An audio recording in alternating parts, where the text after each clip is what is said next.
Numa memória de uma batalha passada, Rebecca está ao lado de Hilka, com uma expressão sombria enquanto encara um enxame de criaturas monstruosas semelhantes a formigas. Ela se vira para ele, perguntando se ele está pronto.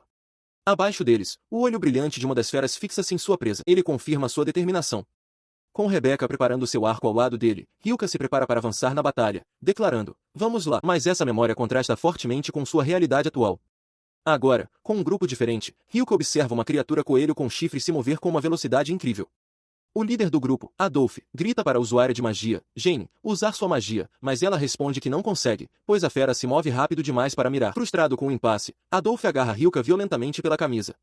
Ele o empurra para frente, ordenando ao jovem aterrorizado que faça seu trabalho como o cara do debuff e o provocando para finalmente se tornar um homem. Enquanto Hilka é jogado no chão, Adolf passa por ele, cortando o coelho com chifres com sua espada imensa. De lado, Jane elogia a natureza confiável de Adolf. Adolf chama Hilka de peixe pequeno com desdém e diz para ele fazer seu trabalho, naturalmente. Com a ameaça imediata eliminada, Adolf explica sua tática cruel em voz alta. Ele zomba que mesmo um esquisitão de debuff, como Hilka, que não consegue se mover direito por causa de uma maldição, ainda pode ser útil como isca. Ele acrescenta que ser um saco de pancadas combina com alguém que nem sequer consegue empunhar uma espada. Hilka cerra o punho, suportando a humilhação. Adolf continua seu ataque verbal, comentando como estão deixando uma pessoa amaldiçoada bancar o herói. Ele então ordena que Hilka se apresse e pegue os suprimentos. De costas, Hilka afirma baixinho que está indo. Ele se move em direção aos suprimentos que estão em uma beirada de penhasco precária, mas ao alcançá-los, o chão desmorona sob ele. Os outros gritam para recuar enquanto Hilka olha para trás, horrorizado. Adolf grita uma ameaça final: se Hilka abandonar os suprimentos, ele não será perdoado. Enquanto começa a cair, Hilka só consegue confirmar o comando. O chão cede completamente. Hilka despenca no abismo escuro, com a mão estendida em um gesto fútil enquanto seu equipamento se espalha ao seu redor. Muito abaixo, na chuva torrencial, uma única mão repousa imóvel no chão rochoso. Seu corpo jaz quebrado no fundo do abismo, cercado pelos destroços de sua mochila. A chuva cai em seu rosto sujo de terra enquanto a vida parece se esvair, mas então, o padrão intrincado em sua mão esquerda começa a brilhar fracamente enquanto seus dedos se contraem. Ele desperta, com a visão turva, e vê uma figura parada na água à sua frente. Ele a confunde com uma estátua da deusa, com um leve sorriso, expressa sua alegria por poder vê-la uma última vez. A figura que ele confundiu com uma estátua começa a se mover, seu pé com sandália avançando pela água. Uma voz ecoa na caverna, perguntando-se em voz alta quantos séculos se passaram. Sua mão pousa suavemente sobre a dele, cobrindo a marca brilhante. Ela declara que esteve esperando por este momento. Ela se ajoelha ao lado dele na água rasa, com uma expressão serena no rosto enquanto segura sua mão, com o corpo dele ainda imóvel e sem resposta. Enquanto isso, alguns dias depois em uma taverna da guilda, a conversa tensa entre Adolf e Rebecca se intensifica. Rebecca bate um aviso de óbito de Hilka na mesa, exigindo que Adolf explique o que está acontecendo. Ele responde com irritação que o tolo inútil do Hilka foi levado por um deslizamento de terra e morreu, perguntando se ela está satisfeita agora. Rebecca o encara, com os olhos arregalados de choque e incredulidade. Com uma voz baixa e trêmula, ela pergunta se eles realmente o deixaram para morrer. Sua incredulidade se transforma em fúria. Ela começa a gritar o nome de Hilka, mas Adolf a interrompe, reclamando que, como Hilka foi levado com os suprimentos, o grupo acabou tendo um grande prejuízo. Rolla se intromete, rindo e chamando Hilka de patético por não saber lutar e ainda assim se autodenominar um aventureiro. O confronto se desvanece, substituído por uma memória do passado de Hilka. Ele está sozinho, uma pequena figura observando sua cidade natal queimar até as cinzas. Ele estava desesperado, tendo perdido tudo o que possuía. Essa memória revela sua motivação principal. Um Hilka mais jovem, sorridente e determinado, se esforçou para se tornar um aventureiro. Ele acreditava que, se tornasse um aventureiro de alto nível, poderia descobrir a verdadeira natureza da maldição que destruiu sua vila, garantindo que ninguém mais sofresse como ele. Na guilda dos aventureiros, a voz de Adolf ecoava com desprezo. Ele declarou que o membro caído do grupo morreu simplesmente por ser fraco, dizendo a uma Rebecca angustiada para parar de choramingar. Conforme ele avançava sobre ela, Rebecca retrucou, chamando de mero caçador e o advertindo para não falar com verdadeiros aventureiros com tanto desrespeito. Seu avanço agressivo foi abruptamente interrompido. Uma mão surgiu, segurando firmemente seu pulso. Era Hilka, que calmamente disse a Rebecca que tudo estava bem agora, para o espanto de olhos arregalados dela. Ele se virou para encará-la completamente. Rebecca, ainda incrédula, perguntou se era mesmo ele. Com um suspiro suave, ela confessou que imaginava que ele acreditaria que ela estava bem. Hilka simplesmente confirmou sua identidade e pediu desculpas por tê-la preocupado. Seu olhar então varreu seus antigos companheiros de grupo, uma percepção sombria surgindo em seu rosto. Segurando o que parecia ser seu registro de aventureiro, ele concluiu em voz baixa que, para eles, ele já estava morto. Ele olhou diretamente para eles, sua voz firme ao declarar o fato. Foram eles que o cortaram do grupo. Adolf, com o rosto transparecendo choque e fúria, apenas conseguiu exigir saber qual era o problema com sua atitude. Ignorando a explosão de raiva, ele estendeu uma mochila pesada. Com o punho cerrado, declarou que não era mais a mula de carga deles e disse para que a carregassem sozinhos. A mensagem era clara, seu tempo de servi-los havia acabado. Adolf, com o rosto contorcido de raiva, grita insultos para Hilka, chamando de aberração amaldiçoada e um Zenin. Imperturbável, Hilka vira-se calmamente para Rebecca e sugere que eles saiam, afastando-se enquanto Adolf ferve de ódio atrás deles. Enquanto caminha, seu olhar recai sobre o próprio braço. Uma onda de incredulidade o atinge ao ver que a intrincada marca da maldição que antes manchava sua pele desapareceu completamente. Ele percebe, assustado, que um milagre capaz de quebrar maldições realmente existe. Um momento breve e decisivo do confronto passa por sua memória. Um movimento rápido, um aperto firme no braço de Adolf e um impacto forte quando ele bateu o rosto do homem maior em uma mesa próxima. A violência repentina mergulhou a guilda no caos. A funcionária da guilda, ajeitando os óculos, grita por cima do barulho, exigindo saber a causa da comoção enquanto os outros aventureiros observam o que aconteceu. Seus olhos pousam na forma inconsciente de Adolf no chão. Ela pede uma explicação, e um espectador relata que Adolf havia começado mais uma briga, desta vez mirando nos membros do grupo de Hilka. Enquanto Jane cuida dele, Adolf começa a despertar, resmungando sobre como pôde ter perdido. Sua confusão rapidamente se transforma em pura raiva pela humilhação, e ele jura vingança silenciosamente contra Hilka, que já está saindo da guilda com Rebecca. Lá fora, Hilka anda na frente, perdido em pensamentos, até que a voz de Rebecca o chama.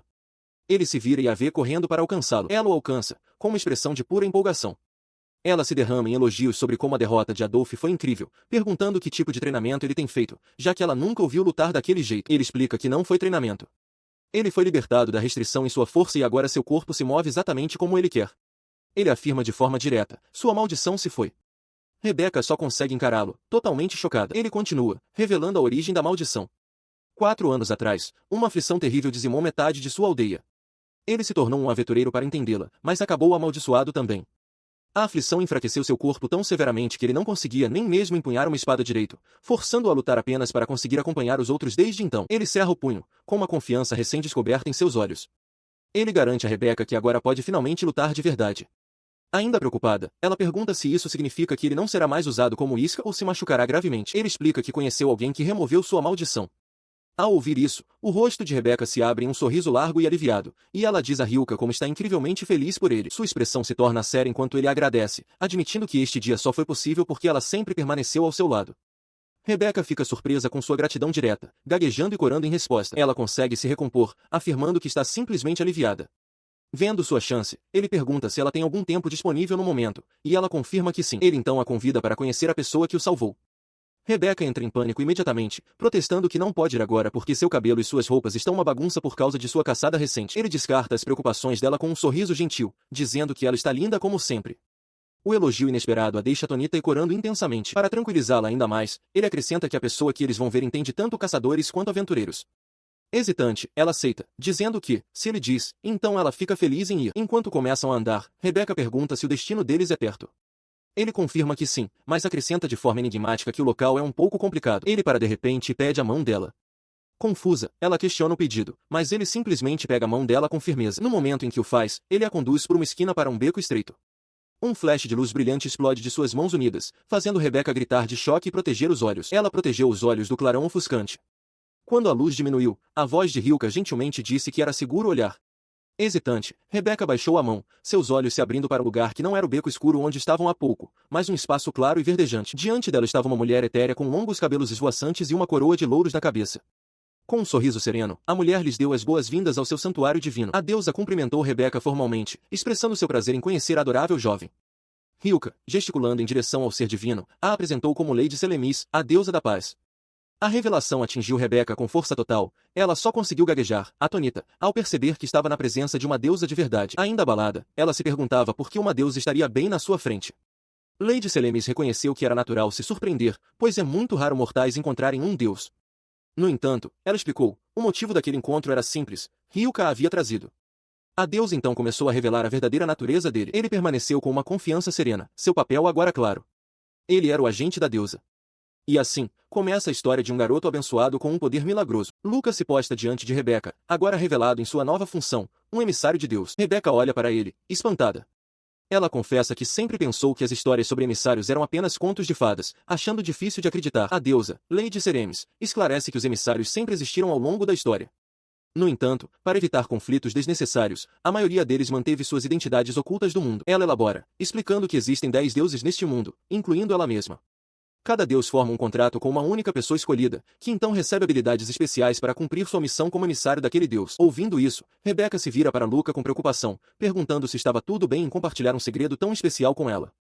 Lady Seremis responde por ele, afirmando que foi sugestão dela, pois soube desde o primeiro encontro que ele era adequado para ser seu emissário. Embora os emissários de Deus sejam de fato seres extraordinários, eles não são imunes aos fardos de sua posição, eles ainda podem ser dominados pela solidão e pela exaustão emocional. A expressão de Lady Seremis torna-se séria ao revelar que nem todos os deuses e seus emissários têm relações amigáveis.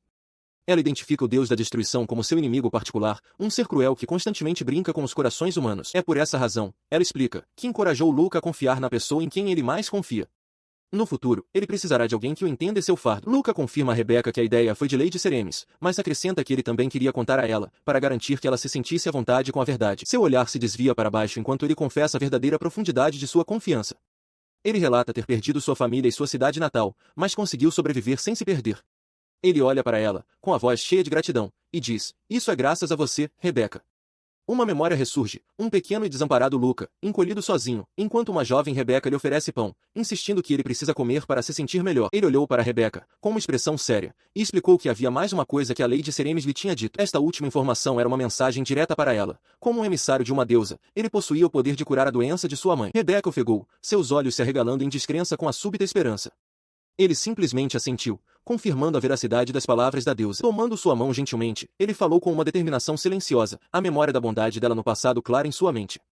Ele disse que queria ajudar, que desta vez, ele seria aquele a carregar o fardo dela. Enquanto Rebecca processava suas palavras, a voz de Lady Seremis ecoou ao redor deles.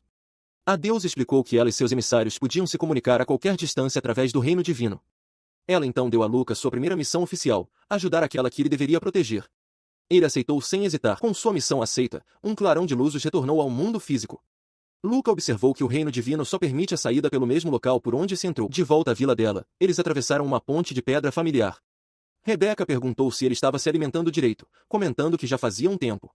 Ele admitiu que esteve ocupado com missões. A caminhada tranquila deles foi subitamente interrompida quando uma pequena figura correu em sua direção. Era Kate, a irmã mais nova de Rebecca, chamando por ela em pânico. Recuperando o fôlego, a garota aterrorizada gritou que a mãe delas havia desmaiado e não acordava. O rosto de Rebecca se encheu de pavor enquanto ela tentava acalmar a irmã. Ela arrombou a porta de sua casa e encontrou sua mãe caída e imóvel no chão. Correndo para o lado dela, Rebecca implorou para que ela aguentasse firme, enquanto Luca e Kate observavam da entrada. Ela fica paralisada em choque, mas Luca imediatamente assume o controle. Ele se vira para a irmã mais nova dela, Kate, e a instrui calmamente a buscar o senhorio ao lado e trazer um médico. Entendendo a urgência, Kate concorda e sai correndo pela porta. Enquanto a menina corre em busca de ajuda, ele volta sua atenção para Rebecca, que ainda clama pela mãe em pânico. Ele segura seus ombros com firmeza, forçando-a a olhá-lo e tirando-a de seu estado de terror. Ele a tranquiliza com um sorriso gentil, prometendo que sua mãe ficará bem. Em seguida, pede ajuda dela para mover a mulher para a cama, querendo terminar antes que Kate retorne com os outros. Rebecca concorda em silêncio. Depois de deitar a mãe, Rebecca observa Luca parado ao lado da mulher inconsciente. Ele pede que ela aguente mais um pouco enquanto uma luz suave começa a emanar de sua mão. Ele firma sua determinação, decidido a ir até o fim. Seus olhos se estreitam em concentração. Ele sente o poder divino acumulando-se dentro dele, fazendo com que as runas complexas em seu antebraço esquerdo pulsem e brilhem com uma luz intensa e vibrante. Com uma onda de energia, ele libera toda a extensão do poder. Uma coluna de luz brilhante rompe de suas mãos, envolvendo completamente a mulher acamada enquanto Rebecca observa em silêncio atônito. Algum tempo depois, o médico que chamaram examina sua paciente, que agora descansa pacificamente. Ele a cobre, comentando com Rebecca e Kate que coisas estranhas simplesmente acontecem às vezes, incapaz de oferecer uma explicação médica para sua recuperação súbita. Ele se vira para o pequeno grupo, que agora inclui uma vizinha preocupada, e apresenta sua avaliação final. A condição da mulher se estabilizou significativamente, e ele espera que ela acorde em breve. Com a notícia, uma aliviada Kate chama por sua irmã. Enquanto o médico se retira, a vizinha coloca uma mão reconfortante no ombro de Rebecca. Ela expressa sua felicidade com a boa notícia, sugerindo com um sorriso lacrimoso que os deuses deviam estar cuidando delas. Luca, no entanto, está de volta ao reino divino, onde Lady Seremis revela a verdade. A doença era uma maldição, uma das desgraças espalhadas pelo deus da destruição. Ela explica que mesmo uma maldição fraca pode ser fatal e que eles não podem ignorar essa ameaça. Quando ela começa a pedir sua ajuda mais uma vez, a voz de Rebecca chama seu nome do mundo físico, desviando sua atenção. Ele é parado abruptamente quando se vira para sair, com Rebecca correndo para segurar seu braço. Alarmado por ela estar tremendo e com a respiração ofegante, ele imediatamente pergunta se algo aconteceu com a mãe dela. Rebecca balança a cabeça, esclarecendo que sua mãe está bem. Ela explica que ele estava prestes a partir sem dizer uma palavra, e ela se sentiu compelida a detê-lo para que pudesse dizer o que precisava adequadamente. Com lágrimas nos olhos e a mão no peito, Rebecca olha para Luca, sua voz cheia de emoção sincera enquanto o agradece. Ele a observa, com um olhar intenso e inabalável. Enquanto Rebecca se despede alegremente, prometendo vê-lo no dia seguinte, Luca volta sua atenção para a figura etérea ao seu lado. Ele se dirige a Lady Seremes, que responde, pronta para ouvir. Ele cerra o punho, cheio de um novo propósito. Para ajudar pessoas como Rebecca, ele pergunta a Deus o que deve fazer primeiro. Lady Seremes o encara com aprovação, dizendo que está feliz por tê-lo escolhido. A deusa descreve sua missão inicial. Primeiro, ele deve aumentar seu ranking de aventureiro para coletar informações. Em seguida, deve mover a estátua dela para um local seguro, tomando cuidado para que nem o deus da destruição nem qualquer outra divindade hostil descubra suas ações. Ela acrescenta um último e crucial conselho. Acima de tudo, ele deve aproveitar a aventura. Sob o céu noturno, Luca confirma silenciosamente suas palavras, compreendendo seu caminho. No dia seguinte, Luca vai para a guilda dos aventureiros. No balcão, a funcionária da guilda o encara com um olhar cético por cima dos óculos, questionando se ele realmente vai pegar uma missão sozinho. Ele confirma com um sim simples e confiante. Ele entrega seu formulário de saída do grupo junto com a inscrição para a missão. A mulher o adverte que, se ele falhar repetidamente, sua licença será revogada e, por falta de qualificações, ele será impedido de se reescrever por 6 meses. Os benefícios de possuir uma licença de aventureiro são significativos. Ela serve como garantia de identidade, isenta o portador de pedágios de viagem entre cidades e garante preços de mercado justos por quaisquer materiais de monstros vendidos. Ele caminha pela cidade, refletindo que ainda não conquistou a boa vontade de ninguém. Perto dali, uma jovem chamada Emily, a quem ele havia ajudado, estremece um pouco e comenta sobre o frio. Ao passar, Emily agradece, confirmando que agora está completamente bem graças à intervenção dele e da deusa. Rebecca então se aproxima, perguntando se ele está saindo para uma missão. Luca confirma que está indo para a floresta buscar algo que precisa, e Rebecca, sorrindo, sugere que eles vão juntos. Emily os incentiva com alegria. O objetivo da missão deles é caçar pelo menos 5 coelhos chifrudos, monstros pequenos e ágeis, conhecidos por seus chifres afiados e sabor surpreendentemente bom. Luca se lembra do conselho da deusa. Ela havia sugerido que, se ele quisesse dar conta de todos os coelhos de uma vez, deveria tentar usar magia. Ele se lembra da explicação dela de que seu contrato lhe concedeu conhecimento mágico. Decidido a tentar, ele pede a Rebecca para ficar atenta a quaisquer coelhos que possam escapar de seu feitiço. Ele então se concentra, formando um sinal com a mão e entoando o feitiço, bola de fogo. Uma imensa explosão de fogo e força irrompe de suas mãos, engolindo toda a toca dos coelhos. A explosão é tão poderosa que ecoa pelas montanhas próximas. Atordoado com o resultado, Luca só consegue encarar a devastação. A deusa explica que sua magia divina é amplificada através do contrato deles e sua mana se regenera constantemente, tornando seu poder efetivamente limitado, potencialmente dezenas de vezes mais forte que o normal. Ela se desculpa por não tê-lo avisado, admitindo que se passaram séculos desde seu último receptáculo. Enquanto ele treme com a revelação, os ouvidos atentos de Rebecca captam um som de farfalhar vindo da floresta próxima. Ela avisa urgentemente a Luca que alguém está se aproximando e que eles não podem se dar ao luxo de causar uma cena. Atendendo ao aviso dela, eles fogem da clareira bem no momento em que Adolphe e Jane chegam. Adolphe comenta que não há nada ali, mas Jane aponta para o local da explosão massiva. Os dois se aproximam do local da explosão. Adolphe se ajoelha na beira da enorme cratera fumegante, com o chão rachado e queimado. Ele olha incrédulo, perguntando-se em voz alta se um dragão teria passado por ali para causar tal destruição. Ele e Jane continuam a busca, convencidos de que quem quer que tenha causado a destruição ainda pode estar por perto. Escondido em um arbusto próximo, Luca os observa, com uma gota de suor na testa, esperando que eles finalmente tenham partido. Ele e Rebecca encontram um momento de descanso em um campo de flores, agora que estão a salvo. Ela cai na gargalhada, achando a escolha dele de um simples galho como arma totalmente bizarra. Provocando, ela pergunta o que ele planejava fazer com aquilo, questionando se ele é algum tipo de receptáculo divino. Luca explica, na defensiva, que foi a primeira coisa que conseguiu pegar, o que só a faz rir mais, chamando de esquisito. Ao se levantar, Rebecca continua com a provocação, chamando o receptáculo novato para continuar em frente. Atrás dela, Luca protesta, pedindo para ela parar de tirar sarro dele enquanto se preparam para partir. Luca demonstra suas novas habilidades, colhendo sem esforço as frutas de Luca, azuis e do tamanho de um punho, com uma combinação de feitiços de lâmina de vento e esfera de água. Ele explica para uma Rebecca curiosa que pode armazená-las no reino divino, um espaço onde o frescor delas permanece inalterado. Rebecca expressa seu desejo de colher o máximo possível para o remédio de sua mãe, maravilhada com a conveniência da magia, embora lamente que não possam carregar muito de volta. Os olhos dela se arregalam de empolgação ao perceber a total implicação do poder dele. Ser um servo divino é incrível, ela exclama, pois significa que eles podem caçar muitos monstros sem se preocupar com a carne estragando ou tendo que lidar com o peso. Luca simplesmente confirma a avaliação dela. Enquanto continuam pela floresta, Rebecca o adverte que, embora os javalis selvagens geralmente viajem sozinhos, eles são atraídos pela fruta de Luca, então precisam ter cuidado. Nesse momento, um bufo alto ecoa por perto, fazendo com que ambos congelem em alarme. Um javali selvagem enorme emerge da folhagem. A criatura é um monstro formidável, conhecido por seus ataques de investida, crânio duro e presas poderosas. Apesar de seu cheiro forte, sua carne é considerada uma iguaria. A fera adota imediatamente uma postura de combate. Rebecca se pergunta em voz alta por que está tão zangada, e Luca conclui sombriamente que eles tropeçaram nela por acidente. Ele se prepara para lançar um feitiço de bola de fogo, decidindo que não tem escolha a não ser lutar. Mas então ele congela, seus olhos se arregalando ao avistar algo no focinho do javali, uma criança pequena. Percebendo que não podem atacar, ele grita que precisam ajudar a criança. Enquanto Jane o adverte para esperar, ele pede desculpas a Rebecca, declarando que precisam correr por enquanto. Em um piscar de olhos, ele agarra Rebecca e Jane, saltando para trás no exato momento em que o javali avança pelo espaço que ocupavam segundos antes. Após aterrissar em segurança, ele pergunta se ambas estão bem. Rebecca, ainda processando o movimento súbito, confirma que estão bem e pergunta o que acabou de acontecer. Ele direciona a atenção delas de volta para o javali, apontando para a criança pequena em seu focinho e afirmando que precisam salvá-la. Virando-se para um grupo de pequenos espíritos redondos por perto, ele pede ajuda. Com o aparente consentimento deles, ele resolve tentar. Ele rapidamente elabora um plano. Ele sabe que javalis selvagens têm corpos incrivelmente resistentes, tornando um abate instantâneo com sua faca quase impossível. Com a criança posicionada diretamente na frente da fera, sua única opção é nocauteá-la atingindo sua lateral com um impacto poderoso. Ele se vira para suas companheiras, instruindo-as a esperar ali enquanto ele vai derrubar o javali. Rebecca protesta imediatamente, questionando se ele pretende ir sozinho.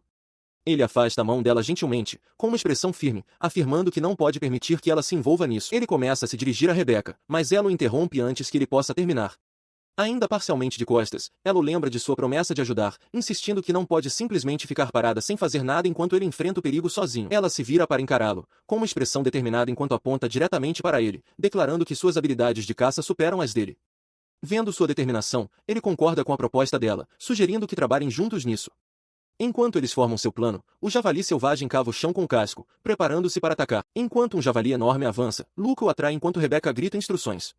Ela explica que as feras têm uma visão ampla e são ágeis, então, para desviar com eficácia, ele deve passar por cima dela. Seguindo o conselho dela, ele salta alto no ar, dando uma cambalhota por cima das costas da criatura. A estratégia de Rebecca é sólida. Quando os javalis perdem seu alvo de vista de repente, seus movimentos ficam mais lentos, criando a oportunidade perfeita para atacar. Ao aterrissar, Luca lança um feitiço, gritando espinho de gelo. Um enorme fragmento de gelo atinge o flanco do javali, fazendo-o cambalear. Ele exclama que o plano funcionou perfeitamente. Com a fera atordoada, Rebecca puxa seu arco, com foco absoluto. Ela pretende terminar a luta com um único golpe decisivo. Sua flecha encontra o alvo, atingindo o javali com um clarão brilhante de energia que o derruba no chão. O grande javali jaz derrotado em meio aos restos estilhaçados do feitiço de gelo. Enquanto Rebecca observa, uma misteriosa mulher de cabelos escuros aparece ao lado de Luca, perguntando se a opinião dele sobre ela mudou. Rebecca só consegue olhar, maravilhada. Luca, no entanto, ignora a recém-chegada e corre até Rebecca, com um rosto radiante de admiração. Ele a declara incrível, explicando que os grandes javalis têm músculos do pescoço incrivelmente resistentes, mas ainda assim ela acertou o ponto vital atrás da orelha com precisão cirúrgica. Ele insiste que não está apenas elogiando-a, proclamando que ela é a melhor arqueira que ele já viu. Rebecca, pega de surpresa pelo elogio sincero, pergunta baixinho se ele realmente acha isso. Um leve rubor colore suas bochechas enquanto ela gagueja um agradecimento. A reação dela é interrompida quando Luca de repente se lembra da pequena criatura no nariz do javali. Ele se vira quando ela solta um guincho de dor, pedindo desculpas por ter esquecido e prometendo libertá-la. Segurando a criatura gosmenta, Luca expressa seu alívio por ela estar bem. A mulher de cabelos escuros, a quem ele se dirige como Lady Seremise, pergunta o que é aquilo. Ele explica que a presença dela no nariz do javali foi a causa do tumulto.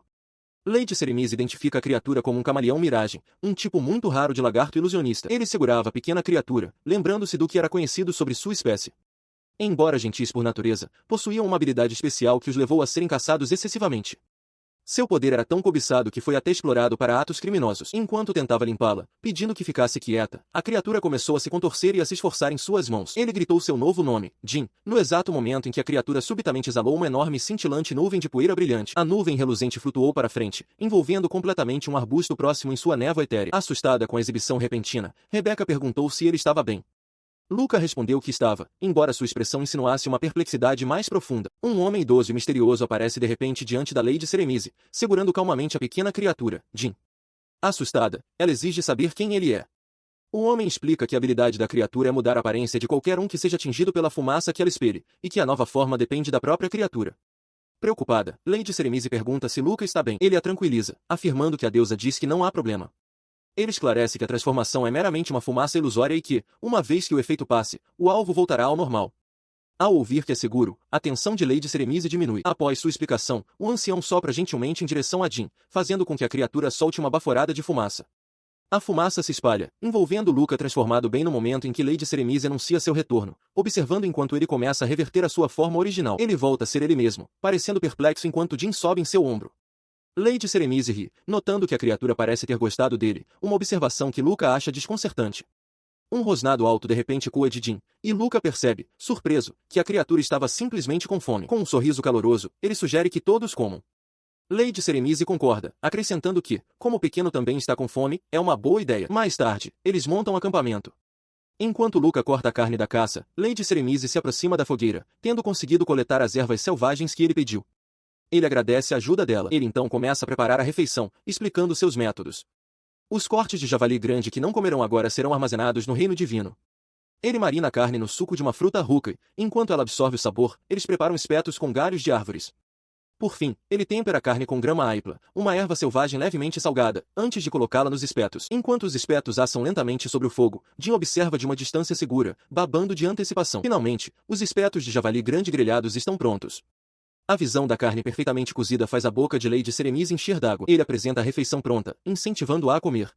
Lady Seremise não perde tempo, já dando uma grande mordida em um espeto enquanto se acomodam para desfrutar do jantar. Ele saboreou o espeto de javali grelhado, com uma expressão de pura satisfação no rosto após a refeição gratificante. Enquanto isso, de volta à guilda dos aventureiros, um clima diferente prevalecia. A funcionária da guilda proferiu um veredito severo, com os olhos fixos no relatório à sua frente. Ela anunciou que a missão deles havia sido um fracasso. Ela continuou, listando as falhas diretamente para Adolf. Ele não só falhou em atingir o número necessário de coelhos com chifres, como também permitiu que o grande javali escapasse. Para piorar a situação, ela acrescentou, o javali invadiu o campo de um cidadão durante a batalha, causando danos significativos. Sua mandíbula se contraiu com a repreensão, sua mão se fechando em punho enquanto ele resmungava sobre a audácia da mulher. Implacável, ela o advertiu que, se pretendia continuar sendo um aventureiro, deveria escolher sua próxima missão com muito mais cuidado. Enquanto ele estava ali, furioso, Rebecca se aproximou do balcão, perguntando à funcionária se Adolf havia desistido. A funcionária a corrigiu, explicando que não fora Adolf, mas sim Luca quem havia apresentado um aviso de retirada do grupo deles. A notícia da partida de Luca enviou uma onda de fúria através de Adolf. Uma imagem intensa e sombria de sua raiva preencheu sua mente enquanto ele pensava em como Luca ousava menosprezá-lo. Enquanto o ódio se aproximava, o próprio Luca permanecia alheio, sorrindo pacificamente. Mas o voto interno de Adolf era claro e violento, ele despedaçaria Luca. Enquanto caminhava pela rua do mercado da cidade, Kate chama sua irmã mais velha, que está andando um pouco à frente dela. Sua pergunta direta, você gosta do Luca, não é? Faz Rebecca corar profundamente, seu rosto se contorcendo de vergonha. Ela continua a provocá-la, insistindo que Rebecca é fofa e tem uma chance real com ele, questionando por que ela ainda não confessou seus sentimentos.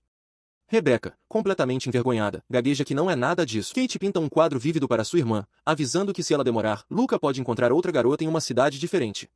A ideia faz Rebecca ofegar, chocada com o lugar onde sua irmã mais nova aprendeu a falar daquele jeito. Tentando desviar o assunto, Rebecca tenta comprar vegetais de um vendedor de rua, mas Kate ignora a distração. Ela oferece uma solução prática. Assim que Rebecca se tornar uma aventureira, ela e Luca poderiam simplesmente formar um grupo juntos. As palavras de sua irmã fazem os pensamentos de Rebecca devagarem. Ela se lembra de um momento tranquilo com Luca, onde implorou para que ele não fizesse nada imprudente. Uma constatação sombria se segue. Um dia, Luca vai deixar esta cidade. A ideia de se tornar uma aventureira faz apertar o peito. Em outro lugar, das sombras profundas de um beco, Adolf e Jane observam atentamente.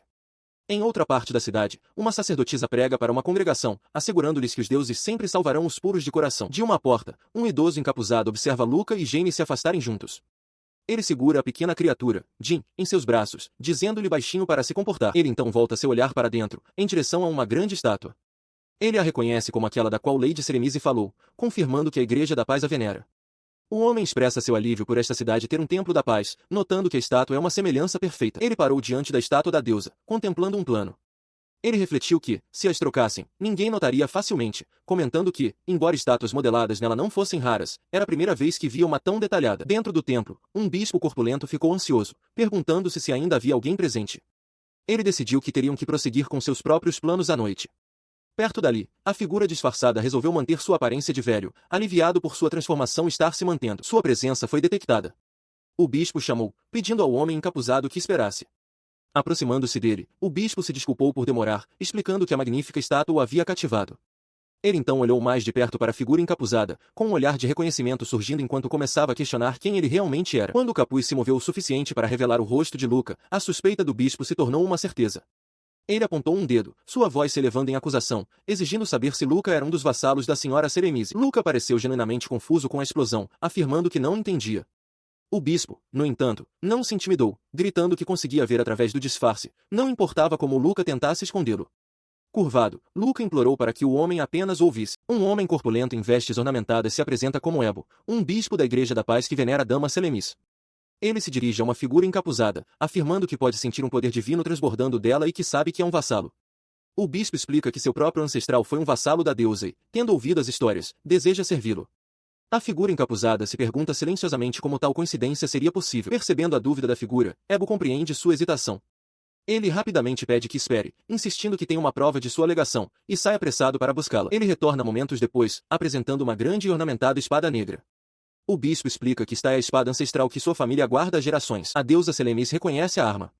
A figura encapuzada declara que a espada é prova mais do que suficiente e que devem confiar no homem. A deusa concorda, entendendo agora que ele deve ser o descendente daquele escudo. Com a confiança deles garantida, o bispo Ebo suspira de alívio enquanto a pequena criatura no ombro da figura emite um som. Ele então abaixa o capuz, revelando seu verdadeiro rosto. Ele se apresenta como Luca. Lágrimas de alegria escorrem pelo rosto de Ebo enquanto ele gagueja que é uma verdadeira honra finalmente conhecê-lo. Assustado com a intensidade repentina do bispo, Luca se encolhe.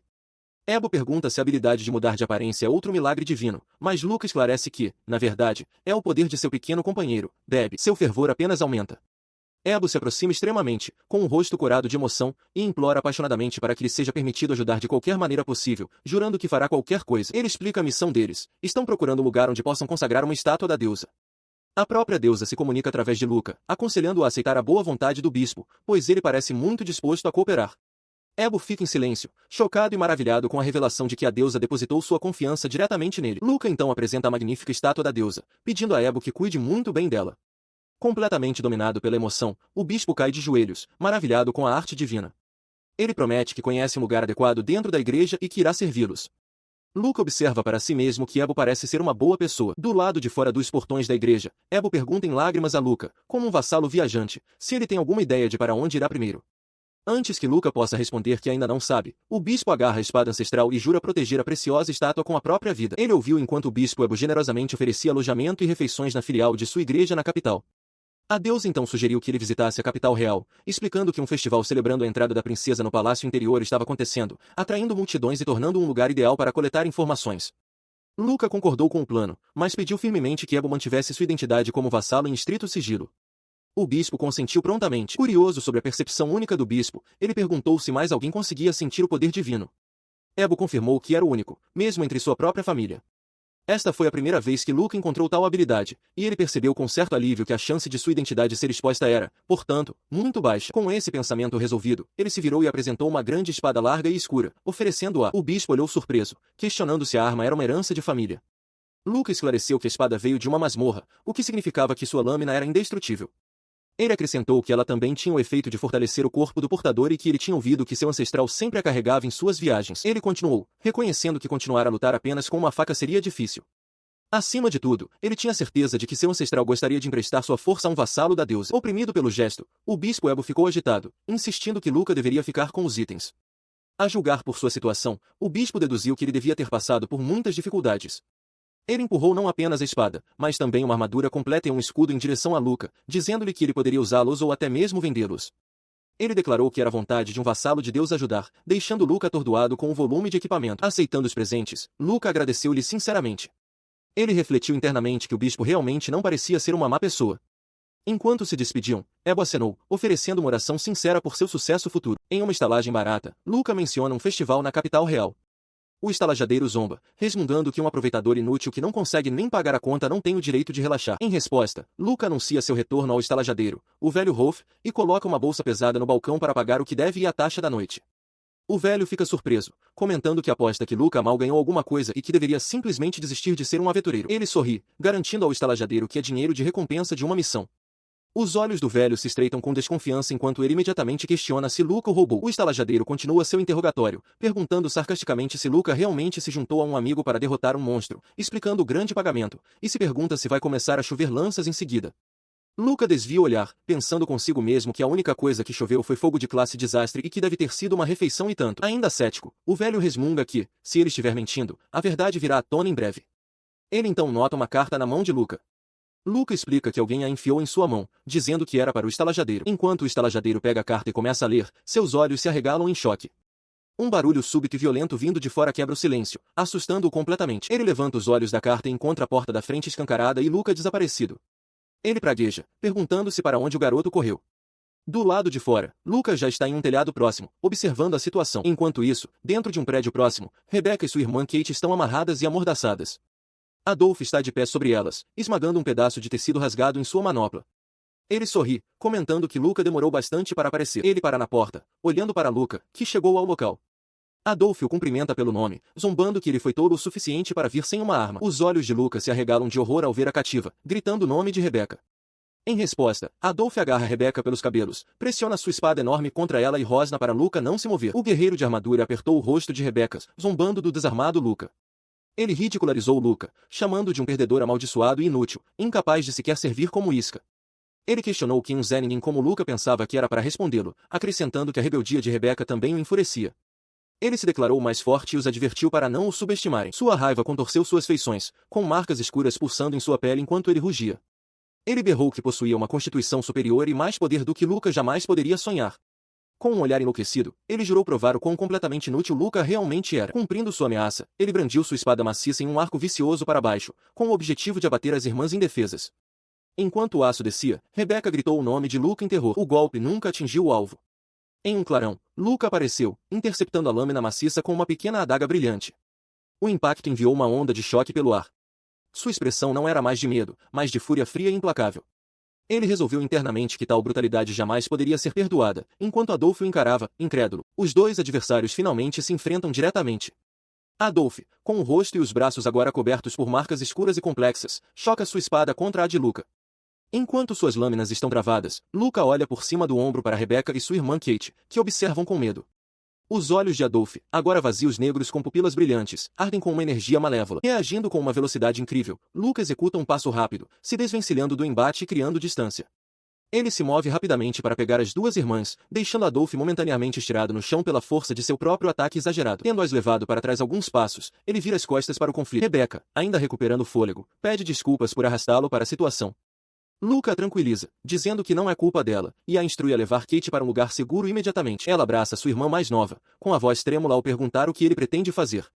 Luca afirma simplesmente que, como foi ele quem envolveu Rebecca nisso, será ele quem resolverá as coisas com Adolf. Sua expressão se endurece com uma determinação sombria. Afastando-se delas, ele oferece um pedido de desculpas silencioso por tê-la machucado. Enquanto isso, Adolf é dominado por um pesadelo vívido. Uma figura espectral e esquelética usando uma coroa de espinhos paira sobre ele, sua voz ecoando em sua mente. Ela lhe ordena que ataque, que esmague e atormente os fracos, avisando que não fazer isso provaria que ele é o fraco. Dominado, Adolf solta um grito gutural de raiva e angústia. Com o rosto contorcido por essa influência malévola, Adolf grita para Luca calar a boca. À sua frente, Luca permanece perfeitamente imóvel, sua própria expressão uma máscara de foco e calma. Ele então avança, desferindo um golpe esmagador de cima para baixo com sua lâmina maciça. Luca enfrenta o ataque diretamente, sua espada menor resistindo firmemente à força tremenda, o impacto lançando faíscas no ar. O golpe força Luca a se ajoelhar, mas ele gira habilmente para desviar a trajetória da lâmina. Enfurecido com a resistência, Adolf grita que ele é irritante. Usando o ímpeto de seu oponente contra ele, Luca gira e arremessa o homem muito maior por cima do ombro. Enquanto Adolf é lançado pelos ares, Luca se levanta suavemente, com a espada em punho. O rosto de Adolf é uma máscara de pura fúria, enquanto de uma porta próxima, Rebecca e Kate observam a batalha se desenrolar. Enquanto ele recupera o equilíbrio, as marcas sinistras no rosto e no braço de Adolf tornam-se assustadoramente claras. Elas são idênticas à maldição que Luca uma vez carregou, a mesma marca deixada pela entidade sombria que aniquilou a vila de Luca. Observando de longe, Rebecca aperta o peito, profundamente preocupada. Ela sabe que essa maldição é a fonte do maior trauma de Luca, mas tenta tranquilizar a si mesma e a sua irmã. Quando Kate pergunta se ele ficará bem, Rebecca força um sorriso confiante, insistindo que Luca ficou muito mais forte e não vai perder. Suas palavras de encorajamento são interrompidas quando uma nova figura aparece de repente. Uma jovem usuária de magia, com as mãos crepitando com energia de fogo, lança um feitiço diretamente em Luca, gritando para que ele queime. Rebecca e Kate só conseguem gritar em choque com um ataque inesperado. Em resposta, o choque de Rebecca se transforma instantaneamente em fúria. Ela estende a mão, começando um encantamento para conjurar uma flecha flamejante para perfurar sua inimiga. A agressora, pega de surpresa pela retaliação rápida, exige saber quem interferiu. Ela declara ferozmente que não permitirá que ninguém atrapalhe Luca. A atenção da usuária de magia é então desviada quando ela percebe, com um sobressalto, que seu batedor, Rola, desapareceu de seu posto. Sua raiva ferve quando ela vista Rola por perto, amarrado e amordaçado. A jovem maga rosna que isso é vingança por ela ter sido amarrada mais cedo. Sua fúria se transforma em oportunismo cruel, e ela avança em direção a Kate, agarrando a criança aterrorizada. Ela anuncia sua intenção de usar Kate como refém mais uma vez, avisando Rebecca para não se aproximar. Antes que ela possa segurar sua cativa, uma bacia de metal voa pelo ar e a atinge em cheio na cabeça. Em outro lugar, Adolf continua seu ataque implacável, frustrado por seu oponente ainda estar de pé depois de tantos golpes. No chão, perto dali, a pequena criatura, Jean, está atordoada por um impacto. Luca paira sobre o Adolf derrotado, com a espada em punho. Ao descer a lâmina, Adolf desesperadamente levanta sua mão com a armadura, bloqueando o golpe com um som metálico ensurdecedor. A força do impacto reverbera, e Luca percebe com uma certeza sombria que não pode vencer desta forma. Ele recua, sua expressão endurecendo enquanto observa seu antigo líder se debater no chão. Uma energia sombria e agourenta começa a emanar dele, distorcendo o próprio ar. No instante seguinte, um esqueleto espectral colossal surge atrás dele, seus dedos ossudos se estendendo para frente como se espelhassem à vontade de Luca. Adolf olha para cima do chão, seu rosto uma máscara de puro terror diante da aparição horripilante. Seus olhos estão arregalados e selvagens, uma energia frenética queimando dentro deles.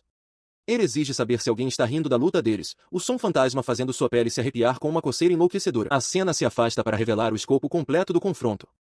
Adolf, com marcas escuras semelhantes a veias agora se espalhando por seu rosto, questiona que poder aterrorizante é esse. Perto dali, Rebecca e Rola observam em choque. Rola grita para ele esperar, bradando que já deu para ele. Luca vira a cabeça ligeiramente, seus olhos brilhando com uma luz profana. Rola, tremendo, oferece desesperadamente aceitar ser expulso do grupo. Mas a resposta de Luca é assustadoramente simples. Uma maldição é um inimigo. Sua mente é inundada por memórias dolorosas, sobrepostas pelo semblante gritante do esqueleto espectral. Ele se lembra das palavras cruéis de Adolf, que o perdão é uma fraqueza para a qual ele não tem espaço, que ele só estava treinando Luca para mantê-lo útil e que ele deveria ser grato. Ele se lembra de Rebecca o pressionando para deixar o grupo. As memórias mudam para a deusa, sua voz ecoando que foi uma sorte ele ter encontrado a estátua dela. Mas o pensamento só lhe traz angústia.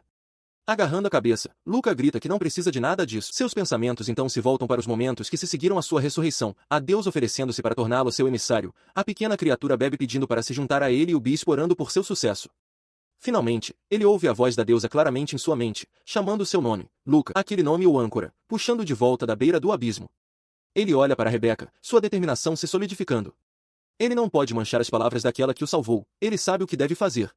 Um sorriso gentil toca os lábios de Rebecca enquanto ela olha para ele e diz, obrigada. Ignorando as palavras dela, Luca avançou. Ele cravou o punho diretamente no rosto blindado de Adolf com força brutal, o impacto ecoando com um estalo agudo. Ele então recuou, espada em punho, sua determinação clara. Ele faria Adolf pagar pelo que fez a Rebecca e aos outros. Enquanto considerava isso, uma nova ameaça surgiu.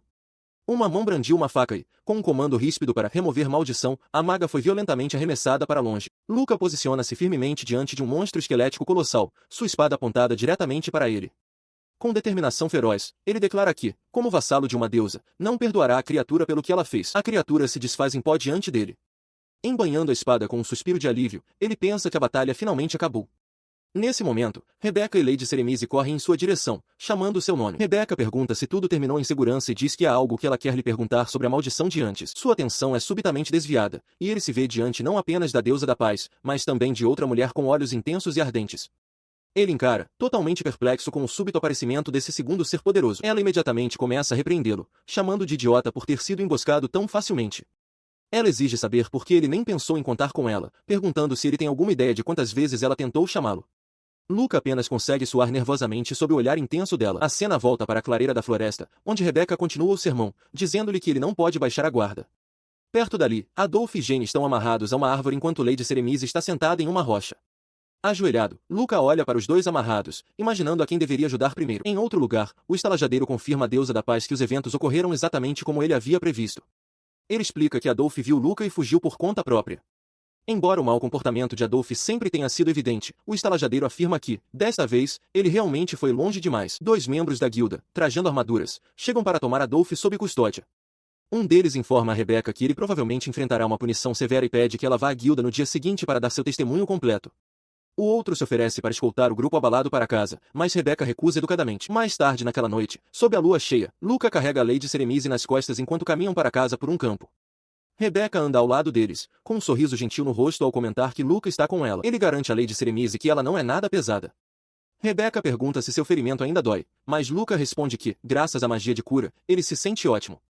Ele reflete em voz alta que ter uma deusa como amiga é realmente incrível. Luca então se desculpa por tê-las feito passar por essa aprovação. Rebecca imediatamente diz a ele que não foi culpa dele. Cruzando os braços em frustração, ela reclama que tudo aconteceu por causa do orgulho mesquinho de Adolf. Ela acrescenta que está muito brava com ele, especialmente porque ele quebrou sua presilha de cabelo. Ela infla as bochechas, dizendo a Luca que ele também não estava totalmente certo. Ela aponta que, quando ele se exalta, sempre deixa uma abertura, um erro básico em qualquer luta ou caçada. Olhando para baixo, Luca admite que não tem nada a dizer em sua defesa. Luca então se encolhe quando a voz de Lady Selemy se junta à conversa, e ele imediatamente oferece um pedido de desculpas profuso. Rebecca se pergunta se a deusa está brava. Selemis, no entanto, explica calmamente que Luca havia se precipitado tão abalado que sua voz não conseguiu alcançá-lo, e que apenas a diferença de poder entre eles evitou um desastre. Ela o aconselha a refletir sobre atacar o covil de um inimigo sem preparação, mas acrescenta que não o impedirá de agir para salvar alguém. Ele deveria, ela conclui, ser grato a Rebecca e Bebe por lhe darem cobertura. Terminada sua repreensão gentil, a expressão da deusa se suaviza enquanto ela pergunta a Luca se ele está bem. Ela o lembra que ele protegeu Rebecca e os outros com sucesso, e que isso é algo para se alegrar. Ele olha para ela, afirmando baixinho que está bem. Os três ficam juntos em um espaço sereno e estrelado, um momento de reflexão silenciosa após a recente agitação. Luca observa a Lady Selemis, comentando como ela deve ser ocupada. Ela o aconselha a continuar usando seu poder divino para ajudar aqueles que ele deve proteger. Sua atenção então se desvia, e ele chama o nome de Rebecca. Ele lhes oferece um sorriso caloroso e sugere que todos voltem para casa. Rebecca olha para ele, com os olhos cheios de emoção enquanto concorda. O espaço tranquilo ao redor deles começa a se dissolver. Em outro lugar, nas profundezas de uma masmorra, um jovem espadachim é forçado a recuar por um monstro gigante semelhante a uma formiga, exigindo saber quem disse que a masmorra era fácil. Perto dali, a usuária de magia é jogada ao chão de pedra, gritando que não foi isso que lhes disseram que aconteceria. A situação terrível fica clara. O grupo, incluindo um Rola apavorado, está completamente cercado pelas enormes criaturas insetoides. Rola se desespera, percebendo que caíram no pior cenário possível, encurralados e caçados, sem ter para onde ir. Na selva, Luca confronta um enorme urso vermelho que ruge. Imbuindo sua espada com magia crepitante, ele avança, cortando a fera monstruosa com um único e decisivo golpe. Ele examina sua lâmina, satisfeito que a combinação de magia e habilidades de espada é eficaz. Ele dá o crédito à própria arma, um presente do bispo Ebo da Igreja da Paz.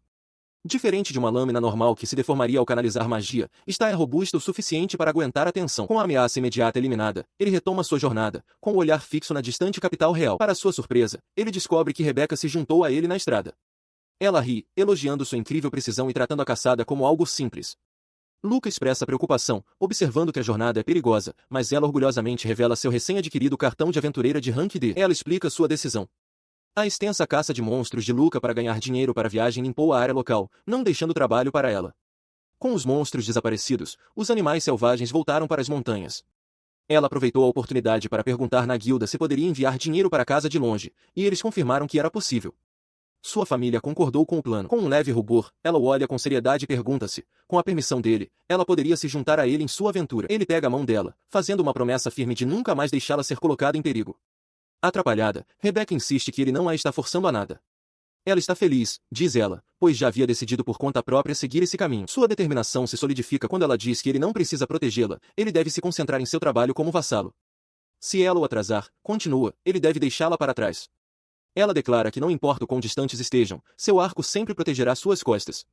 Luca olha para ela, reconhecendo sua força. Com o pacto selado, eles apertam as mãos. Luca dá as boas-vindas oficialmente a Rebecca ao grupo. Naquele momento, sua preciosa amiga se tornou sua primeira companheira nesta nova jornada. Mais tarde, sentados ao redor de uma fogueira, Rebecca pergunta o que ele planeja fazer quando chegarem à capital. Luca explica seu primeiro objetivo, aumentar seu rank de aventureiro, porque quanto maior o rank, a mais informações eles podem ter acesso. Ele continua a expor seu raciocínio, com uma expressão séria. Ao reunir informações, eles poderiam rastrear os movimentos do vassalo da destruição. E mais importante, ele acrescenta, poderiam ajudar pelo menos mais algumas pessoas que sofrem de maldições pelo caminho. Enquanto escuta, a expressão de Rebecca torna-se pensativa. Ela chama seu nome para ter sua atenção total antes de pedir que ele lhe conte também sobre os outros deuses. Ela quer saber se existem outros tão perigosos quanto o vassalo da destruição. Neste mundo, 10 deuses detêm o domínio. São as divindades da terra, mar, jogos, sol, lua, paz, destruição, amor, vida e morte. Enquanto os deuses que governam a natureza permanecem neutros, aqueles que zelam pela destruição e pela morte historicamente semearam o caos, desencadeando guerras e pragas sobre a terra. Dependendo da crença e da circunstância, até mesmo os deuses neutros podem, por vezes, entrar em conflito. Enquanto descansavam, Rebecca perguntou de repente sobre um som que acabará de ouvir. A deusa da paz explicou que o vassalo da vida é conhecido por ser amigável com os humanos, mas nenhum apareceu desde que a estátua da senhora Seremise foi abandonada. Hilka refletiu que seria útil ter vassalos que pudessem se opor às maldições da destruição, e a deusa confirmou que tais seres definitivamente existem. A pergunta dela foi respondida momentos depois. Rebecca anunciou que conseguia ouvir vozes e muitos passos à distância, e que algo se dirigia diretamente para eles. Um monstro enorme, parecido com uma formiga, surgiu de repente da folhagem, com suas mandíbulas estalando ameaçadoramente, assustando tanto ela quanto Hyuka. Antes que a criatura pudesse atacar, Rola reagiu instantaneamente, liberando uma torrente de magia. Ele gritou, pilar de água, e poderosos jatos de água irromperam da terra, perfurando o corpo do monstro e o arremessando para trás. O ataque aquático foi avassalador. A forma do monstro se dissipou completamente, fazendo Rebecca se perguntar em voz alta se ele simplesmente havia desaparecido. Tudo que restou no chão foi uma única e pequena pedra mágica, que Hyuka se abaixou para pegar. Ele reconheceu o objeto imediatamente. Era uma pedra mágica, deixada para trás quando o corpo de um monstro desaparece, uma característica distinta dos monstros de labirinto. A implicação era clara e perturbadora. Um labirinto próximo havia se tornado poderoso o suficiente para que seus monstros estivessem agora invadindo o mundo exterior. Seu olhar então se voltou para o horizonte, onde um castelo distante se erguia. Ele achou difícil de acreditar que algo tão perigoso pudesse ter permanecido sem ser descoberto por tanto tempo, especialmente tão perto da capital. Enquanto ele contemplava isso, Rebecca o chamou. Ela o lembrou das vozes que tinham ouvido, sugerindo que os monstros vieram daquela direção. Concordando com ela, Hyuka decidiu que deveriam se apressar e investigar. Eles se apressaram, chegando para encontrar a origem da perturbação. Um jovem espadachim e Jane estavam cercados por um enxame de monstros semelhantes a formigas. Com eles, um cavaleiro mais velho lançava um feitiço desesperadamente, gritando lança de fogo. Ele lamentou que tivessem que usar magia, sabendo que um certo colar se quebraria, mas não tinham outra escolha. Seu feitiço de fogo se provou inútil, dissipando-se inofensivamente contra as carapaças das criaturas. Chocado por não ter funcionado, o homem insistiu para que sua senhora retornasse à capital imediatamente. Mas enquanto ele falava, um monstro avançou, derrubando o jovem espadachim. Jane só pôde gritar o nome dele, Oria, em horror. Ela assistiu horrorizada enquanto seu companheiro caía, mas antes que os monstros pudessem avançar, uma onda colossal de água surgiu do nada, varrendo as criaturas em uma torrente violenta. No chão, o espadachim, Oria, chamou fracamente, perguntando se ela estava bem. O vórtice de água turbulente atingiu os monstros restantes, arremessando seus corpos insectoides como se fossem destroços. Quando o dilúvio diminuiu, duas figuras estavam onde o ataque se originou. Jane, ainda abalada, virou-se para seu guardião e explicou que aquelas pessoas os haviam salvado. O jovem ofereceu um sorriso tranquilizador, expressando seu alívio por terem chegado a tempo. Com gratidão em seus olhos, Jane agradeceu-lhe formalmente por salvá-los de uma situação tão perigosa. Ela então se apresentou, embora tenha pedido que a chamassem simplesmente Diane. Seu guardião idoso a seguiu, dizendo que seu nome era Orva. Em troca, a aventureira se apresentou como Rebecca, e o jovem de cabelo escuro disse que seu nome era Luca. Feitas as apresentações, Rebecca questionou por que mercadores estariam em uma floresta tão perigosa. Luca afirmou que ele e Rebecca eram aventureiros.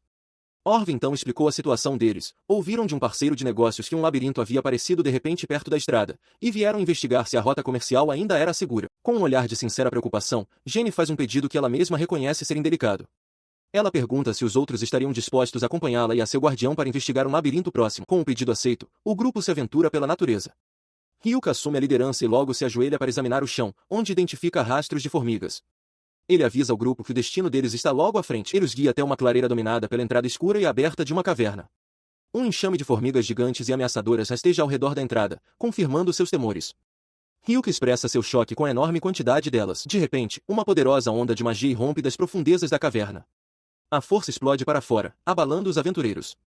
Rebecca vira-se rapidamente para Jane, perguntando se ela está bem, enquanto Jane percebe, horrorizada, que uma debandada está prestes a começar. Enquanto Hyuka e Rebecca observam alarmados, Orva oferece uma explicação sombria para o fenômeno. Ele o chama de uma marcha de monstros em massa, uma debandada. Ele esclarece que, quando um labirinto fica supersaturado de magia, ele expele monstros para liberar o excesso de energia. Rebecca processa as terríveis implicações. Ela se lembra de registros históricos de países inteiros sendo aniquilados por tais eventos, percebendo que o dano seria enorme. Em pânico, ela pergunta se isso significa que eles precisam impedir a debandada. Jane intervém com uma solução potencial, embora difícil. Ela explica que, se destruírem o núcleo do labirinto, todos os monstros desaparecerão em uma reação em cadeia. No entanto, seu tom sombrio sugere um obstáculo significativo. Ela continua, de costas para os outros, enquanto encara a ameaça invisível. O obstáculo, ela revela, é a extrema dificuldade de procurar por um núcleo dentro de um labirinto inexplorado enquanto se defende de seus habitantes monstruosos. Orva, com o rosto marcado por uma resolução sombria, descreve o único curso de ação imediato. Por enquanto, tudo o que podem fazer é defender a cidade da debandada até que a magia se estabilize. Ele acrescenta que, com tanta magia, é impossível saber quanto tempo o ataque durará. Hyuka se manifesta, com a voz firme apesar da perspectiva sombria. Ele observa que ninguém se feriu ainda, mas a situação é terrível. Cerrando o punho, ele declara que eles devem encontrar uma maneira de evitar qualquer dano. Ele olha para seus companheiros com determinação renovada, um sorriso confiante no rosto ao declarar que é hora de agirem. Assumindo o comando, Orva se vira para Jane, instruindo-a a relatar a situação para a guilda na capital. Ele explica que uma debandada iminente deve gerar missões de emergência para toda a região e diz a ela para apresentar a pedra mágica como prova. Enquanto Jenny processa a ordem, Orva lança um olhar inquisidor a Luca, perguntando se ele e Rebecca pretendem ficar. Luca confirma o plano, afirmando que ficarão de vigia para impedir que quaisquer monstros escapem do labirinto. Ao ouvir isso, Jenny protesta, com a voz cheia de alarme, insistindo que ficar é perigoso demais.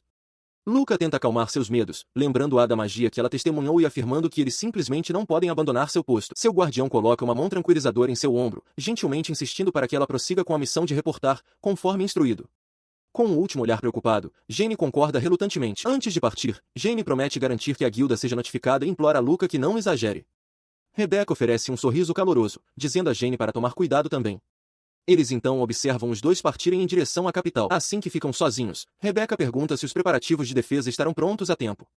A expressão de Luca fica séria enquanto ele transmite a previsão da lei de Seremise. A debandada chegará depois de amanhã, e a linha defensiva mal estará concluída até lá. Ele acaricia o queixo, contemplando o próximo passo. Ele se pergunta se conseguirão limpar o labirinto antes que a debandada comece, lembrando que labirintos do tipo Anti têm em média 30 andares e que, como um vassalo, ele deveria conseguir chegar ao fundo em 2 dias. O principal obstáculo, ele percebe, será lutar contra os monstros pelo caminho. Enquanto isso, em seu domínio etéreo, a deusa Seremis sente uma verdade mais profunda. Ela entende que simplesmente conquistar o labirinto não é a questão central, destruir o núcleo pouco antes da debandada é uma opção viável, embora difícil. A verdadeira complicação, ela percebe, é que há alguém dentro do labirinto. Sua percepção se aguça, focando em uma influência específica e malévola. Ela a identifica como algo que está forçando o núcleo a crescer em um ritmo acelerado, provocando deliberadamente as debandadas. Ela continuou, com o olhar fixo nas profundezas distantes do labirinto, explicando a Luca e aos outros que a entidade está esperando na parte mais funda da masmorra. Os olhos de Luca se estreitaram, sua expressão endurecendo enquanto ele absorvia a gravidade de suas palavras. Ele então descobriu a identidade desse poderoso inimigo, o vassalo do Deus da Terra. Uma imagem de um guerreiro colossal e blindado preencheu sua mente, um ser de imenso poder parado ameaçadoramente na escuridão. A percepção o atingiu com força, este inimigo parecia insanamente forte. Nas profundezas de um labirinto, Rebecca coleta metodicamente pedras mágicas das carapaças de monstros derrotados parecidos com formigas. Cercada pelo resultado da batalha, ela reflete que é quase assustador o quão acostumada se tornou a essa visão. Perto dali, Luca está diante de uma enorme parede de gelo irregular, uma prisão de gelo de sua própria autoria, que aprisionou inúmeras outras criaturas. Ele observa que a magia de gelo parece ser o método mais eficiente aqui, notando para si mesmo que se acostumou a combinar feitiços. Ele avança mais fundo pelos corredores congelados, seus pensamentos se voltando para o objetivo deles. Apesar de toda a luta, não houve sinal do vassalo da terra. Ele especula que os monstros podem não estar desconfiados de intrusos porque seu verdadeiro propósito é guardar o núcleo do labirinto no último andar. Sua especulação é interrompida quando ele avista algo brilhando no chão perto de uma pilha de equipamentos descartados.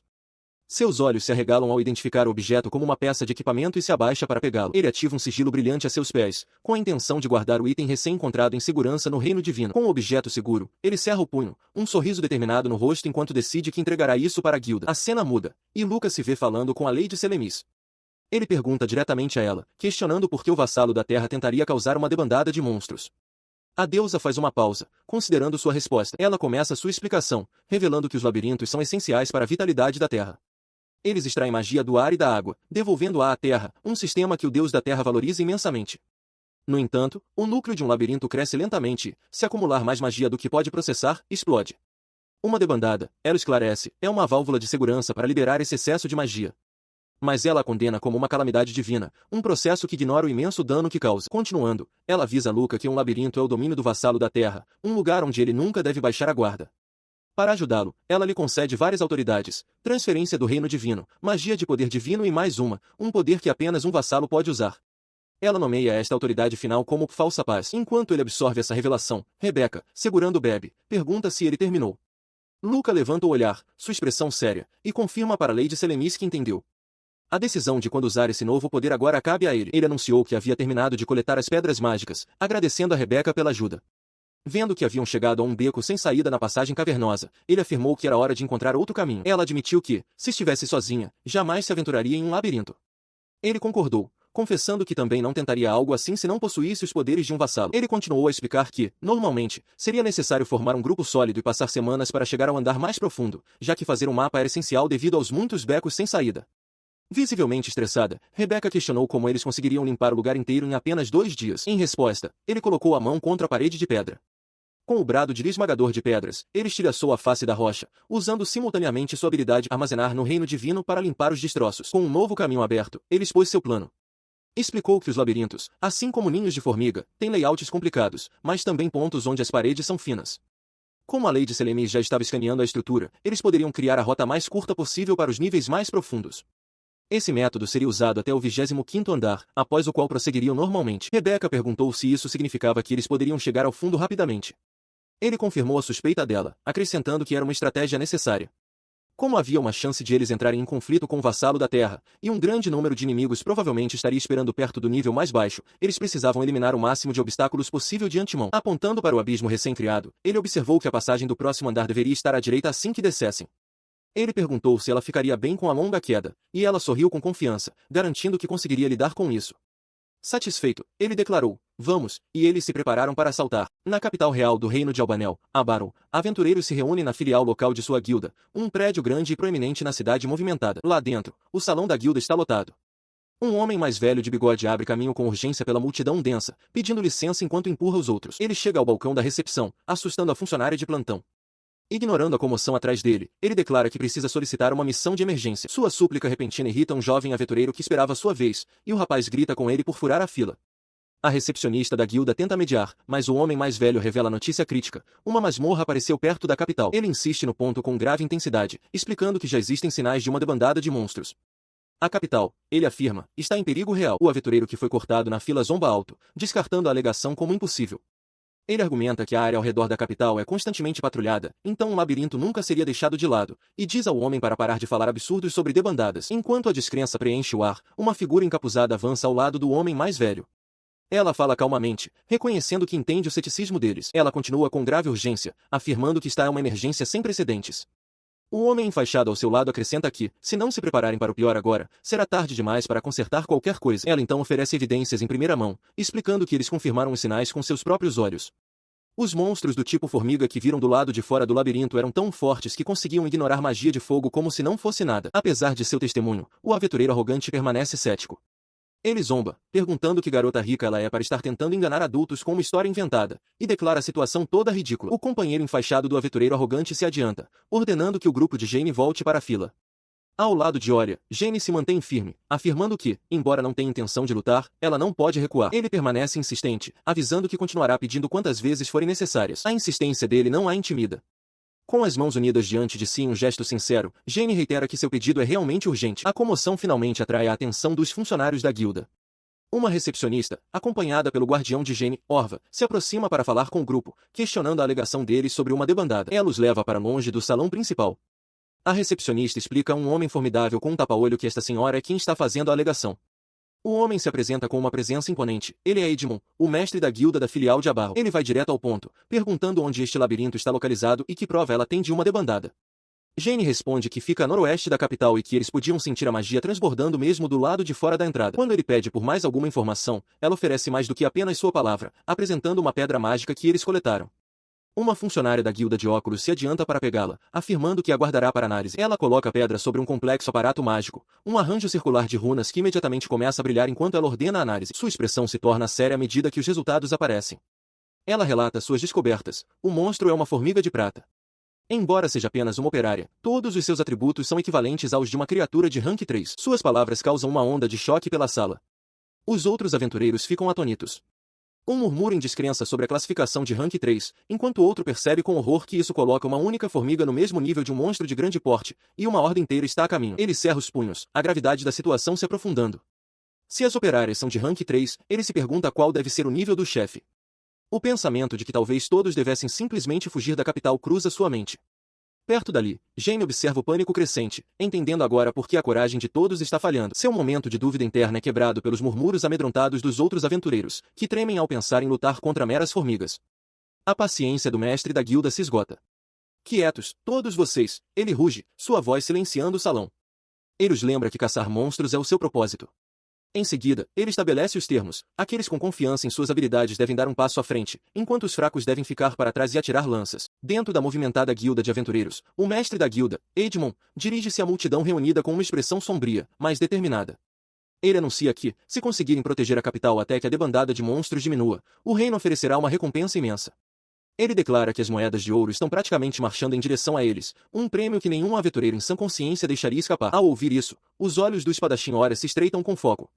Ele afirma para seu companheiro que seus resultados são seu orgulho, questionando se ele poderia estar errado. Observando da beira da multidão, a encapuzada Jenny nota para si mesma que as expressões de todos os presentes mudaram, galvanizadas pelas palavras do mestre da guilda. Aproveitando o momento, Edmund ergue o punho no ar, bradando que está em uma missão de emergência.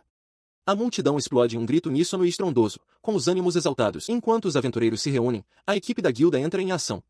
A funcionária sênior emite uma série rápida de comandos: enviar avisos urgentes para as guildas vizinhas, convocar aventureiros de alto escalão imediatamente e formar unidades de reconhecimento com aqueles de rank 2 ou superior para coletar informações sobre a debandada. Ela continua sem pausa, ordenando a seus subordinados que peguem todos os arcos e lanças disponíveis na guilda dos ferreiros e que peçam à guilda dos mercadores para cuidar do transporte de suprimentos. Por fim, ela instrui os magos a saírem na frente para começar a construir uma muralha defensiva. Edmund adiciona seu próprio comando à torrente de atividades, instruindo a equipe a informar o Exército Nacional sobre a situação. Ele afirma com firmeza que proteger os cidadãos é o trabalho deles. Dadas as ordens, ele caminha com determinação pelo salão da guilda, passando por Jenny e seu guardião, Orva, que o observam partir com uma intensidade silenciosa. Momentos depois, do lado de fora da guilda, Orva aponta para o céu. Um pequeno pássaro branco com longas penas na cauda desce em direção a eles, chamando por Lady Anne. O pássaro, a quem Jane chama de Marta, pousa e entrega uma mensagem grave. Ele afirma que Lady Henriette foi convocada com urgência e deve retornar imediatamente, enfatizando que a situação é séria. Ela dispensou o pássaro mensageiro, dizendo-lhe para lhes comprar um pouco mais de tempo. Seu guardião, Orva, insistiu que eles precisavam voltar logo para Lady Anne, mas ela não pôde deixar de expressar sua esperança de que os dois que deixaram para trás estivessem seguros. Seu guardião tentou acalmar suas preocupações, lembrando-a de que seus companheiros eram bastante habilidosos. Ele a aconselhou a confiar neles e esperar. Enquanto isso, nas muralhas defensivas da cidade, os preparativos para o cerco iminente estavam a todo vapor. O espadachim Oria carregava um pesado barril de água enquanto ordens eram gritadas para que os defensores mais jovens se apressassem e preparassem pedras para arremessar. Um comandante apontou para as fortificações, instruindo os defensores de que a luta provavelmente continuaria pela noite adentro e que eles deveriam verificar cada fogueira de sinalização. Seguindo essas ordens, Oria assumiu sua posição nas muralhas, protegendo os olhos enquanto perscrutava as colinas distantes e arborizadas. Seu olhar se aguçou ao avistá-la, uma fina coluna de fumaça subindo contra o céu. Uma fogueira de sinalização havia sido acesa. O suor escorreu por sua têmpora enquanto a realidade da ameaça se tornava iminente. O sinal provocou uma ação imediata. Um defensor martelou freneticamente uma grande placa de metal, soando o alarme por todas as ameias. O alarme foi confirmado pelo grito de um vigia: inimigos se aproximando. Abaixo, o mestre da guilda, Edmund, dirigiu-se aos aventureiros reunidos, sua voz sombria enquanto lhes dizia para se prepararem. A origem do alarme surgiu no topo da colina, um enxame aterrorizante de monstros gigantes semelhantes a formigas, avançando implacavelmente em direção às muralhas da cidade. Encarando a maré monstruosa, o mestre da guilda bradou sua ordem com determinação inabalável: mantenham a linha. Não deixem nenhum deles passar. Nas profundezas do labirinto, Luca e Rebecca observam a carcaça de um monstro insetoide gigante, com seu objetivo, um enorme cristal brilhante, logo à frente. Seus pensamentos se voltam para uma comunicação recente com a deusa. Ela o havia informado que a debandada de monstros tinha começado na superfície, mas uma visão da linha fortificada da guilda resistindo firmemente o assegurou de que eles estavam prontos. Ele se lembra de estar com Anne, expressando sua confiança de que ela havia cumprido bem seus deveres. Agora, ele sabia, a responsabilidade final repousava sobre os ombros dele e de Rebecca. Voltando ao presente, Rebecca pergunta ao seu pequeno companheiro, Bebe, se ele quer esperar na segurança do reino divino. Luca rapidamente acrescenta que Bebe faz parte do grupo, notando sua clara determinação em ir até o fim com eles. Com o grupo unido, ele se vira para Rebecca e pergunta se ela está pronta. A expressão dela é feroz e resoluta ao confirmar que está preparada há algum tempo, declarando que agora estão entrando na área final. Diante deles, surge seu objetivo, o núcleo do labirinto, uma esfera colossal e brilhante, rodeada por guardiões insetoides gigantes e alados. Sem hesitar, Luca sinaliza para avançarem. Ele salta para o meio da batalha, um borrão em movimento enquanto se esquiva e zigue-zagueia entre os monstros voadores, sua lâmina desviando os ataques deles enquanto abre um caminho em direção ao núcleo. Num instante, um inimigo poderoso e invisível o intercepta.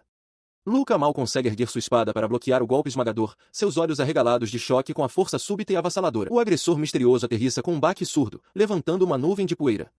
Através da névoa, um par de olhos afiados e brilhantes se fixa neles. Quando a poeira assenta, um guerreiro alto e de constituição poderosa é revelado, o vassalo da terra. Ele está de pé com o punho cerrado, sua voz ressoando com autoridade enquanto exige saber por que humanos invadiram este lugar. Luca apenas consegue encará-lo, atordoado pelo confronto inesperado. O guardião imponente permanece firme enquanto Luca explica sua missão. Ele afirma que, se não eliminarem o labirinto, a debandada de monstros resultante matará um grande número de pessoas, e é por isso que vieram destruir o núcleo. Ele olha o guardião nos olhos e o adverte para não ficar no caminho deles. O vassalo da terra permanece completamente impassível, declarando que o destino daqueles na superfície não tem nada a ver com ele. Seu único dever, ele proclama, é zelar pelo crescimento do núcleo até o fim. Ele lhes diz para desistirem, pensando consigo mesmo que Luca ainda não percebeu que ele é um vassalo. Ele tem certeza de que, mesmo que os dois ataquem juntos, não tem a menor chance de vencer. Ele lhes dá um ultimato final. Se valorizam suas vidas, devem recuar agora. Seus olhos se estreitam com uma intenção fria enquanto ele termina seu aviso, deixando claro o que acontecerá se o desafiarem. Assumindo uma postura de combate, ele promete matá-los sem piedade. A mão de Luca se aperta no cabo de sua espada. Uma gota de suor escorre por sua têmpora enquanto ele o encara de volta, sua expressão uma mistura de terror e sombria determinação. O vassalo da terra deu um último e ríspido aviso. Sem dar atenção ao aviso, Luca avançou, e o encontro de suas lâminas encheu a caverna com uma chuva de faíscas. Seus rostos eram máscaras de intensa seriedade, a expressão do vassalo era fria e inabalável, enquanto Luca rangia os dentes contra a força pura de seu oponente. Ele foi imediatamente forçado a se defender, bloqueando por pouco um corte vicioso para baixo e aparando um golpe pesado da arma de haste do vassalo. O impacto fez cambalear para trás, e ele usou o impulso para criar distância entre eles. Ele então mudou seu foco, canalizando sua magia para invocar uma grande lança de gelo na direção de um inseto gigante próximo. Enquanto o feitiço se formava, o vassalo o aconselhou enigmaticamente a orar pelas bênçãos da lua. A enorme lança de gelo irrompeu do chão. Observando de uma distância segura, Rebeca notou, frustrada, que o estilo de luta caótico dele não deixava nenhuma abertura para que ela pudesse dar suporte. Sua frustração aumentou ao perceber que, nesse ritmo, Luca nunca conseguiria destruir o núcleo da criatura. Deb, sentindo sua agitação, pulou em seu ombro para confortá-la. Decidida a agir, ela puxou seu arco e disparou uma flecha, mas o vassalo da terra se esquivou do projétil com uma facilidade desdenhosa, fazendo Luca olhar incrédulo. O vassalo agora estava parado bem em frente a Rebeca, com toda a sua atenção nela. Luca imediatamente se moveu para protegê-la, avisando o homem para não encostar um dedo nela, mas Rebeca gritou de trás de um fragmento de gelo para que ele saísse do caminho dela. Ignorando o aviso de Rebeca, Luca decide agir. Com uma expressão determinada, ele agradece a seus companheiros pela oportunidade e pede que distraiam o vassalo da terra por mais um momento. Ele imediatamente coloca seu plano em ação, liberando um leão de chamas rugidor enquanto simultaneamente lança um feitiço de prisão de gelo, tentando encurralar seu poderoso inimigo em uma tempestade caótica de elementos conflitantes. O choque de fogo e gelo cria uma enorme nuvem de vapor, que Luca usa como cobertura para saltar para trás, criando distância do vassalo. O vassalo da terra, no entanto, permanece completamente impassível. Ele estilhaça a construção de gelo sem esforço, questionando em voz alta se Luca realmente acreditava que um simples clarão de luz poderia enganá-lo. Mas, quando o gelo se desfaz, não revela Luca, mas sim a pequena criatura Jin, que aparece em uma nuvem de fumaça. O vassalo encara, pego de surpresa pela primeira vez, percebendo que foi enganado por uma farsa. A distração foi um sucesso. Tendo se reposicionado, o verdadeiro Luca reúne seu poder, seu braço brilhando enquanto se prepara para desferir seu verdadeiro ataque, a grande lança de gelo. Antes que ele possa lançar o feitiço, o vassalo da terra encurta a distância com uma velocidade impossível. Ele aparece diretamente atrás de Luca, agarrando-o pela cabeça e pelo braço com um aperto esmagador, interrompendo o ataque instantaneamente. Observando de longe, Rebeca grita o nome dele em horror. O vassalo, com uma expressão sombria, prepara-se para desferir um golpe devastador no capturado e indefeso Luca.